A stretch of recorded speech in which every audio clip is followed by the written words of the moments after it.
जय श्री कृष्णा। राधे राधे। जिन बच्चों के विवाह में लगातार देरी चल रही है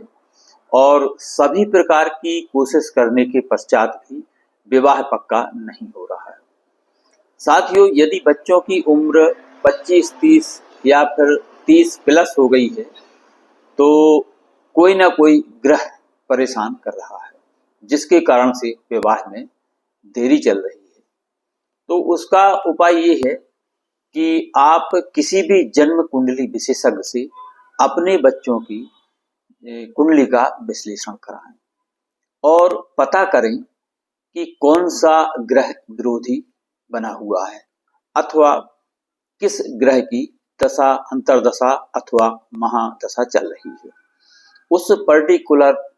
ग्रह का या ग्रह बाधा दोष का प्रॉपर उपाय किया जाए तो विवाह में आ रही सभी प्रकार की विघ्न बाधाएं समाप्त होंगी और गुरु और शुक्र एक्टिवेट होंगे और विवाह के योग बन जाएंगे। साथियों, होता क्या है, यदि कुंडली में गुरु और शुक्र प्रबल हैं, जागृत हैं, एक्टिवेट हैं, तो बच्चों की विवाह जल्दी हो जाते हैं। और यदि कोई ग्रह बाधा या फिर कोई सातवें ग्रह में राहु बैठ जाए अथवा मंगल या शनि, तो यह विवाह में देरी कराते हैं। तो आज हम एक ऐसा उपाय लेकर आए हैं जो कि आपको गुरुवार को करना है और उसके करने से आपके बच्चों के विवाह में आ रही सभी प्रकार की विघ्न बाधाएं और ग्रह बाधा दोष समाप्त होंगे और बच्चों के शीघ्र विवाह के योग बन जाएंगे। यह उपाय आपको किसी भी शुक्ल पक्ष के गुरुवार से आपको शुरू करना है और इसे माता पिता अपने बच्चों के शीघ्र विवाह के लिए कर सकते हैं और बच्चे स्वयं भी इस उपाय को कर सकते हैं। तो किसी भी गुरुवार को आप इसे शुरू करें तो आप अपने शुक्ल पक्ष के किसी भी गुरुवार को आप इसे शुरू करें और कुछ सामग्री इसमें आपको चाहिए पड़ेगी, तो इसे आप तैयार कर लें। जैसे 1 लोटा शुद्ध जल आपको चाहिए पड़ेगा, उसमें थोड़ी सी 1 चम्मच हल्दी, 1 चम्मच मिश्री पाउडर उसमें आपको डाल लेना है और एक आपको आटे का दीपक तैयार करना है, शुद्ध देसी घी का, उसमें लंबी बाती बनाकर आपको तैयार करना है। तो गुरुवार की सुबह आप जल्दी उठें ब्रह्म मुहूर्त में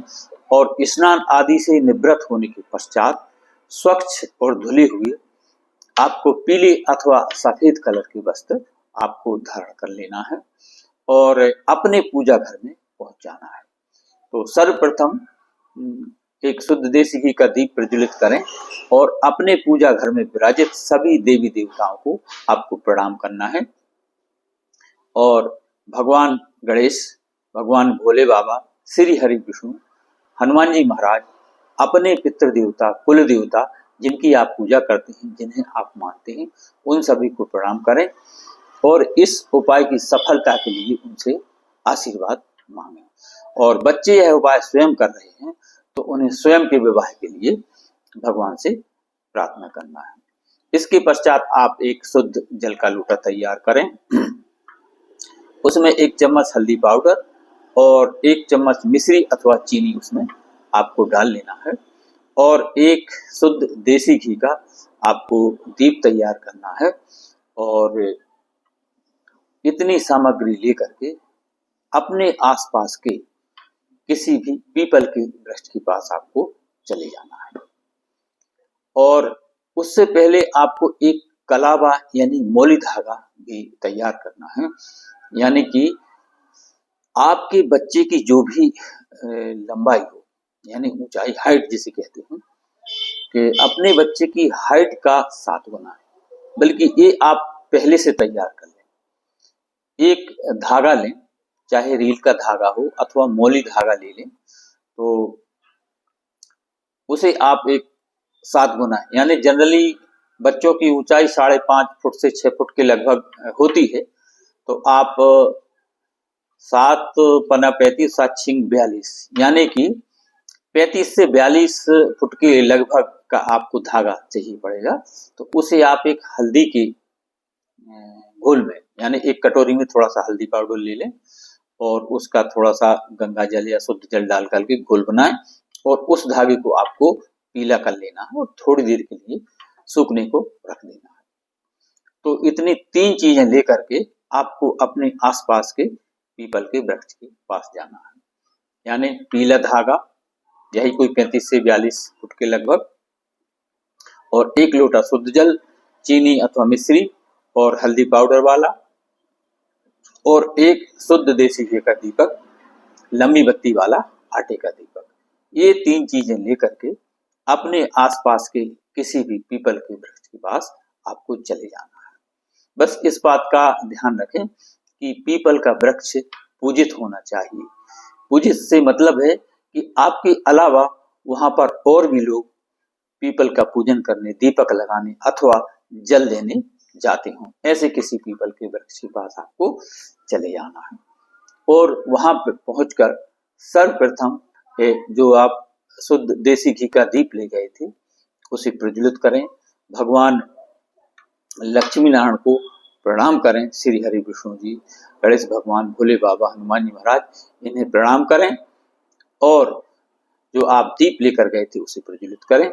इसके पश्चात आप जो 1 लोटा जल लेकर गए थे, मिश्री, चीनी अथवा हल्दी पाउडर वाला, उसे आप पीपल की जड़ में आपको अर्पित करना है, समर्पित करना है, चढ़ा देना है। इसके पश्चात जो आप पीला धागा लेकर के गए थे अपने बच्चे की हाइट के बराबर, और बच्चे स्वयं कर रहे हैं तो खुद की हाइट के बराबर, उससे 7 गुना, तो आपको पीपल की परिक्रमा करते हुए वह धागा आपको पीपल के तने में बांध देना है, यानी आपको गांठ नहीं लगाना, वहां थोड़ा सा खोस करके और आपको राउंड लगाना है, जितने भी राउंड लग जाएं क्लॉकवाइज, यानी आपका जो सीधा हाथ है, दाहिना हाथ है, वह पीपल के वृक्ष की ओर होना चाहिए। जैसे हम मंदिर में भगवान की परिक्रमा करते हैं, बस उस तरीके से आपको पीपल की परिक्रमा करना है। और जितने भी राउंड लगने के बाद जब पीला जो धागा है वह पूरा हो जाए तो आपको उसी में खोस देना है, गांठ नहीं बांधना। बस इतना करें और इसके पश्चात श्री हरि विष्णु जी यानी लक्ष्मी नारायण भगवान से अपने बच्चों के शीघ्र विवाह की आपको प्रार्थना करना है कि हे लक्ष्मी नारायण भगवान, मेरे बच्चों के विवाह में यदि कोई बंधन दोष बना हुआ है तो वह तुरंत खुल जाए, और यदि कोई मंगल अथवा शनि दोष बना हुआ है तो उसका निवारण हो जाए, और यदि कोई पितृ दोष, नजर दोष अथवा राहु दोष बना हुआ है तो उन सभी का निवारण होकर के शीघ्र विवाह के योग बन जाए, या फिर कोई अन्य ग्रह बाधा दोष बना हुआ है जिसे कि हम नहीं जानते, तो ऐसे सभी ग्रह बाधा दोषों का निवारण होकर के और शीघ्र अति शीघ्र विवाह के योग बन जाए, ऐसी आपको प्रार्थना करना है। और बच्चे स्वयं उपाय कर रहे हैं तो उन्हें स्वयं के विवाह के लिए इस तरह से प्रार्थना करना है। और इसके पश्चात आपको ओम नमो भगवते वासुदेवाय मंत्र का कुछ जाप करना है, उच्चारण करना, यथाशक्ति जितना संभव हो सके, ओम नमो भगवते वासुदेवाय 11, 21, 31 अथवा 108 बार चलते हुए, परिक्रमा करते हुए और अपने काम में करते हुए, यानी जो आप परिक्रमा करते हैं जितना भी हो जाए, संख्या कोई बाधित नहीं है, आसानी से जितना हो जाए वह आप पीपल की परिक्रमा पीला धागा लगा दो, धागा पूरा हो जाए तो आपको बंद कर देना। ओम नमो भगवते वासुदेवाय। साथियों, इतना करने से श्री हरि विष्णु जी यानी लक्ष्मी नारायण भगवान की कृपा से आपके बच्चों के विवाह में आ रही बड़े से बड़ी विघ्न बाधा समाप्त होगी और कुंडली में बने हुई बड़े से बड़े ग्रह बाधा दोषों का निवारण हो करके और शीघ्र विवाह की। तो जय श्री कृष्णा। पसंद आए तो लाइक, शेयर और सब्सक्राइब करें अपने दोस्तों को, जिससे उनको भी इसका लाभ मिल सके और आप इस पुण्य कार्य में भागीदार बन सके। विवाह से संबंधित कोई प्रश्न हो तो कमेंट में लिखें। जय श्री कृष्णा। राधे राधे। धन्यवाद।